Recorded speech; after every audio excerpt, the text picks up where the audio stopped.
திடீர்னு கூப்பிட்டுருக்காங்க. ஏன்னா வர்றதுக்கு முன்னாடி எல்லாரும் சொல்லியிருந்தாங்க, இந்த ஆம்லே டீம் அந்த குரூப் இருக்கு பாருங்க ஆம்லேஸ், அவங்க எல்லாரும் வந்து நல்லவருங்க உத்தமருங்க அந்த மாதிரி எல்லாம் பேசணும்னு சொன்னாங்க. ஆனால் போய் பேச வராது. ஸோ கொஞ்சம் உண்மைதான் சொல்லணும். இந்த டீம்ல வந்து captain of the ship Sundar C அவர்கள், அவரை பற்றி நான் பேச மாட்டேன், மற்றவங்க அவரை பற்றி பேசினா நல்லாயிருக்கும். But I think I should be talking about Vishal. பார்த்தீங்கன்னா நானும் விஷால் வந்து நல்ல ஃப்ரெண்ட்ஸ், ரொம்ப வருஷமாக ஃப்ரெண்ட்ஸாக இருக்கோம். அந்த குரூப்லேயே நான் இல்லை.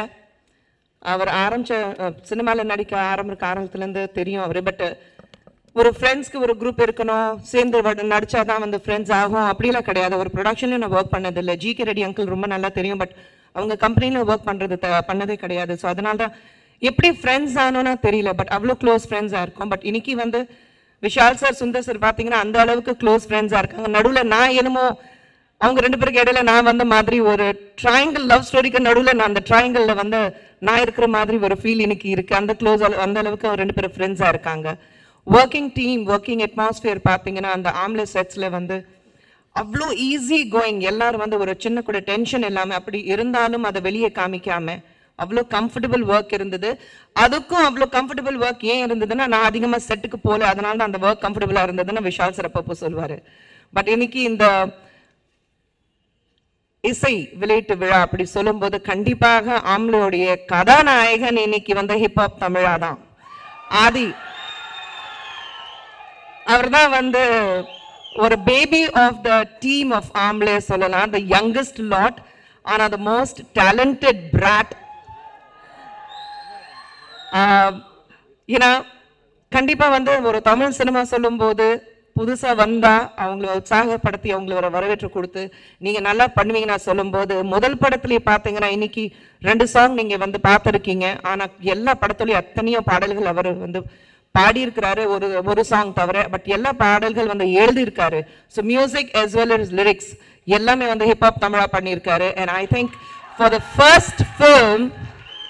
the first film he is rocking. கண்டிப்பாக வந்து நாங்கள் எல்லாரும் பேசிக்கிறது வந்து இந்த படம் வந்து வெளியானதுக்கு அப்புறம் இன்னிலிருந்து நாளைக்கு பார்த்தீங்கன்னா ஹிப்ஹாப் தமிழா சார் கொஞ்சம் ஆதி சார் பார்க்கணும், கொஞ்சம் அப்பாயின்மெண்ட் வாங்கி தர முடியுமா? யாருங்க சரி கொஞ்சம் வெளியே வெயிட் பண்ணுங்க சொல்லுங்க, நாங்கள் பிஸியாக இருக்கோம். அந்த அளவுக்கு தான் நீங்கள் இருக்க போறீங்க. ஸோ அவங்க வந்து ஹிப்ஹாப் தமிழா சொல்கிறோம். But Aadhi, I think you are the rocking star. Congratulations. தமிழன் தான், ஆம்பளைங்கன்னா தமிழன் தாங்க. அதே மாதிரி ஹன்சிகா நிறைய படங்கள் பார்த்துருக்கேன். ஆனா கேமரன் கோபி அமர்நாத்தோடைய ஒரு மேஜிக் வியூ பாயிண்ட் இருக்கா, இல்லை அந்த மேஜிக் ஃபிங்கர்ஸ் சொல்லுவாங்க அந்த camera. But I think Hansika இந்த படத்துல அழகு இருக்கிற மாதிரி வேற எந்த படத்துலயும் நான் பார்த்ததே கிடையாது. இது 3வது படம் சுந்தர் சார் படத்துல பண்றாங்க.